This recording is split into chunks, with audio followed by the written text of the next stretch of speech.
problem. Be five, four, from better running high. I smell the blood of a petty little coward. Jack be lethal, Jack be slick. Jubilee, you're only dying in a filthy ditch. So could you tell me how you're sleeping easy, how you're only thinking of yourself? Show me how you justify telling all your lies like second nature. Listen, mark my words, one day you will pay, you will pay. Karma's gonna come collect your debts. Maybe you'll change, abandon all your wicked ways, make amends and start anew again.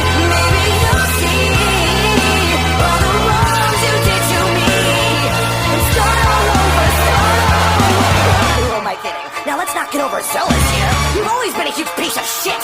If I could kill you, I would, but frowned upon in all 50 states. Having said that,